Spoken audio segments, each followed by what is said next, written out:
Be a great environment. I mean, I think the environment will be very similar, to be honest with you, with the environment we had at Tech when I was coaching there. We had Duke coming into town. The passion that obviously the Mountaineers have for their team, and this team is in particular. To me, I always joke with our players, it was a 1-hour infomercial for the university and the basketball program. And, we're excited to be here, and, it's going to be a terrific game. Two different teams in terms of how they're built. One team obviously relying on freshmen, the other team relying on upperclassmen. West Virginia can score it. They can get into pressure. They can get to the offensive glass. That's obviously to their advantage. If they struggle scoring it, then all of a sudden Kentucky can get out in transition and have a little flow to what they're doing, play ahead of the defense, and it's probably going to be to their advantage. And then just you would expect in this environment the West Virginia team to be able to play harder longer, and I think that's been the challenge for Kentucky, just in terms of comparing the two teams.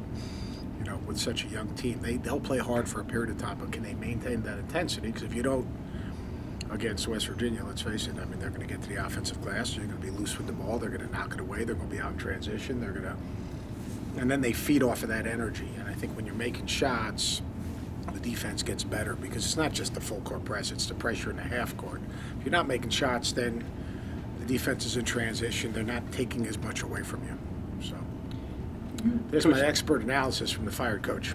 When you were at Tech, you coached here twice, against them twice, right? Once here and then once. I was 2-0 against West Virginia. I know Virginia. that. Beeline, yeah. Yeah. You moved on. What do you remember about your time here when you brought him up here? Well, I was also an assistant at Pitt. Yeah, I know that. It was tougher when you were an assistant at Pitt than at Virginia Tech, I got to be honest. Yeah. I remember trying to figure out an exit coming through the downstairs at a Coliseum when I was an assistant at Pitt, and then after losing, having to listen to Coach Catlett, press conference that they piped into your locker room. That was a lot of fun. Was that Roy's stat? Yeah, right, yeah.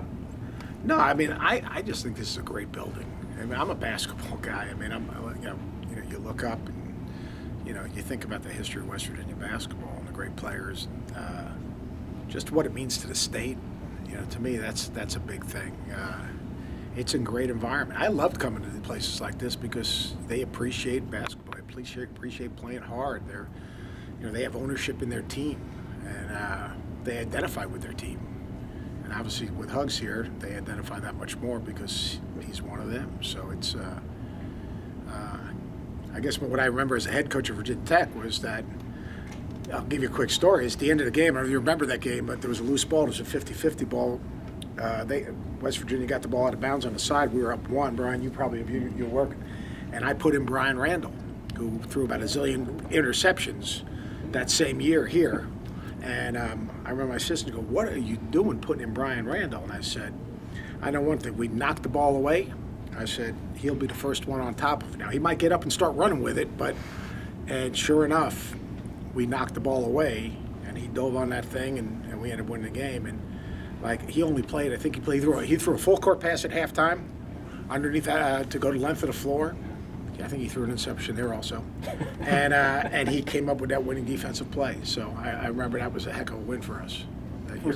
First time you heard that musket go off, what do you think? My first time I heard the musket go off, I was an assistant at Pitt. And another great story is we were recruiting Lester Rowe. Buffalo. And he was visiting West Virginia for that night. And it was a heck of a game. Jones was playing, I think, the guard. And they went on a run. Mountaineers went on a run, and we called a timeout. Place is going crazy, and right behind our bench, that musket went off. The place went absolutely berserk. I almost peed in my pants. And I looked down the baseline. I turned to Roy Chipman. I said, "Not only are we going to get our ass kicked, but we just lost Lester Rowe," because he was down on the baseline sitting, I think, with Gail's wife, giving him a standing ovation. So we lost twice that night. But you got Curtis Aiken. Yeah, that was right after me. Yeah, Curtis was good.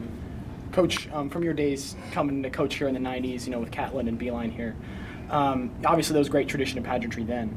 How much do you think that the Big 12 Conference and Bob Huggins have helped this team, this program, find a niche in the national spotlight? Well, they had a pretty good niche in that old conference they were in. I mean, it wasn't exactly a bad conference. Look, the Big 12 brings a new generation of basketball to West Virginia is what it does. I mean, I think they have the toughest conference schedule in the country because they play 9 games in another time zone. No one has to deal with that. So, I mean, I think, look, Big 12 has great coaches, great venues, great ownership, great traditions. West Virginia is now part of that tradition, as good as any, but I think they have the toughest, I say this all the time, to me, Hugs and this team has the toughest road league schedule of any school in America. I don't care what league you're playing in because of the travel. Does that toughness and competitiveness in the Big 12 make it even tougher for a team like WVU to make a run in March? I don't think so, because Bob's not going to let him use it as an excuse. I mean, it probably beats him up. I mean, you know, it's probably harder on him than those young guys. But no, I don't think so. I mean, look, I mean, your run in March is all predicated on being healthy and obviously your bracket.